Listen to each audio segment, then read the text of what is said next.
నాయకత్వం రేవంత్ రెడ్డి గారి నాయకత్వం రైతు బాంధవుడు రేవంత్ రెడ్డి గారి నాయకత్వం రైతు బాంధవుడు రేవంత్ రెడ్డి గారి నాయకత్వం రాహుల్ గాంధీ గారి నాయకత్వం రాహుల్ గాంధీ గారి నాయకత్వం సోనియా గాంధీ గారి నాయకత్వం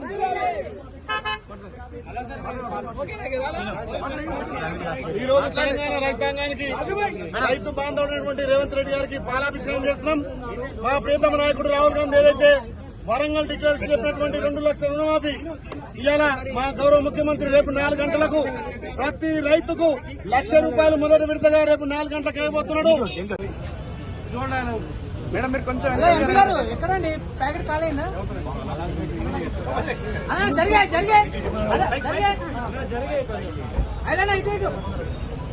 కాంగ్రెస్ పార్టీ కాంగ్రెస్ పార్టీ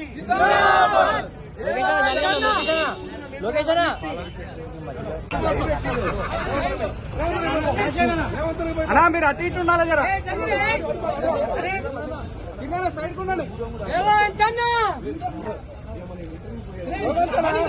ప్రియతమ నాయకుడు రాహుల్ గాంధీ ఏదైతే వరంగల్ డిక్లరేషన్ చెప్పినటువంటి 2 లక్షల రుణమాఫీ ఇవాళ మా గౌరవ ముఖ్యమంత్రి రేపు 4 గంటలకు ప్రతి రైతుకు ₹1,00,000 మొదటి విడతగా రేపు 4 గంటలకు వేయబోతున్నాడు. రాహుల్ గాంధీ గారు ఏదైతే ప్రకటించిందో దాన్ని మా గౌరవ ముఖ్యమంత్రి అమలు చేసి భారతదేశంలో మొట్టమొదటి రాష్ట్రంగా ఇంత పెద్ద సాహసోపేత నిర్ణయం తీసుకున్నటువంటి రేవంత్ రెడ్డి గారికి తెలంగాణ రైతాంగ పక్షాన 2 చేతులు జోడించి నమస్కారం చేస్తాం.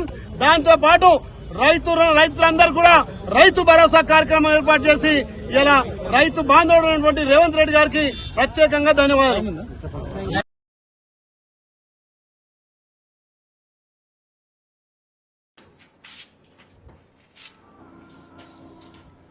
నాన్న మీరేంటి సడన్ గా? చిన్న సర్ప్రైజ్. మీరేనా అమ్మ కూడా వచ్చిందా? నువ్వెలా బిజీనో అమ్మ కూడా అలానే బిజీ కదా. హౌస్ వైఫ్ ఆల్వేస్ బిజీ కదా. నాన్న చెప్పండి నాన్న, నిజం చెప్పండి, అమ్మ వచ్చిందా రాలేదా? నేను ఒక్కడనే వచ్చానమ్మా. అయినా నేను నీతో మాట్లాడను రా. నాన్న నాన్న ఏమైంది? ఇప్పుడే టెర్రస్ మీదకి వచ్చాము. చెప్పు వినిపిస్తుంది. ఇప్పుడు వినిపిస్తుందా? కరెక్ట్గా ఉందా వాయిస్? లేకపోతే ఏంటమ్మా పొద్దున్న నీతో మాట్లాడడానికి ఫోన్ చేస్తే పిల్లల్ని స్కూల్కి పంపించే టైం అయింది మళ్ళీ చేస్తా అన్నాను. మధ్యాహ్నం లంచ్ టైంలో ఫోన్ చేస్తే ఆయన లంచ్కి వచ్చే టైం అయింది మళ్ళీ మాట్లాడతా అన్నాను. సరే ఈవినింగ్ ఫోన్ చేస్తే పిల్లలు ఇప్పుడే స్కూల్ నుంచి వచ్చారు, వాళ్ళకి ఏమైనా స్నాక్స్ పెట్టేసి చేస్తానా అన్నాను. మరి నైట్ అలసిపోయాను నాన్న, రేపు మాట్లాడతా అన్నా, అంతే కదా. దానికే ఇంత కోపమా మీకు? ఫోన్ చేసావా? అయ్యో నాన్న చేద్దామని అనుకున్నాను, కుదరలేదు నాన్న. మేము ఫోన్ చేసినా కూడా మాట్లాడేంత కుదరని పని ఏముందమ్మా? ఏదో ఒక పని సరిపోయిద్ది కదా నాన్న. అబ్బా నాన్న, రేపటి నుంచి అలారం పెట్టుకుని మరీ కాల్ చేస్తాను, సరేనా? కోపం తగ్గిందా? ఇంతకీ అమ్మ ఎందుకు రాలేదు?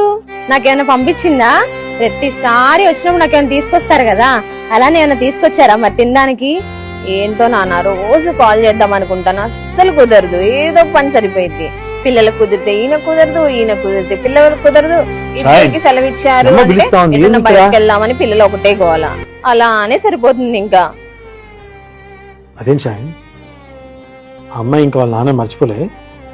ఏం మర్చిపోతుందన్నా, అసలే తనకి వాళ్ళ నానంటే ప్రాణం. వాళ్ళ నాన్న చివరి చూపు కూడా చూడలేకపోయింది. అలా ఎలా మర్చిపోతుంది అనుకుంటున్నావు? ఏ ఆడపిల్ల అయినా అలా మర్చిపోగలరా? వాళ్ళ నాన్న అమ్మ పిలిచినప్పుడు ఒక్కసారి నువ్వు వెళ్ళి రావచ్చు కదా. పెళ్ళైన ఆడపిల్లకి బాధ్యతలు ఎలా ఉంటాయో మీకు తెలుసు కదా అన్న. మీరంటే నాకు ఎంత ప్రేమో తెలుసు కదా నాన్న మీకు. ఎందుకు నాన్న మీరే అడిగితే నేను ఎలా ఉంటాను నాన్న?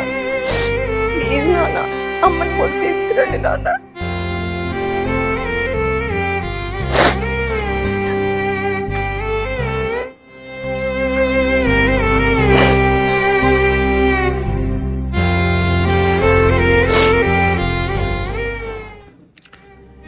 ఏ ఆడపిల్లకైనా వాళ్ళ నాన్నే మొదటి హీరో అండి. అటువంటి నాన్నే లేడని తెలిస్తే ఏ ఆడపిల్ల తట్టుకోలేదండి. కుండంత అండ ఉండే నాన్న లేడంటే ఏ ఆడపిల్లైనా సరే ఇలాగే ఏడుస్తూ ఉంటుంది. ఎన్నిసార్లు వాళ్ళని కలవాలనుకున్నా బాధ్యతలు తన కాళ్ళని అలా చుట్టేశాయన్నమాట. ఇందులో మనం ఎవరిని తప్పు పట్టడం లేదండి. కాలంతో పాటు మనం కూడా పరుగులు తీస్తూ ఉన్నాము. బంధాలని, బంధుత్వాలని ఇదిగో ఇలా అప్పుడప్పుడు వదిలేస్తూ ఉన్నాము. ఒక్కటి మాత్రం నిజమండి, గడిచిపోయిన కాలం తిరిగి రాదు. కాబట్టి ఉన్న ప్రతి క్షణాన్ని మనం అందరికీ పంచేలా ఉండాలి. అందులో మీరు కూడా ఆనందంగా ఉండాలి. నమస్తే.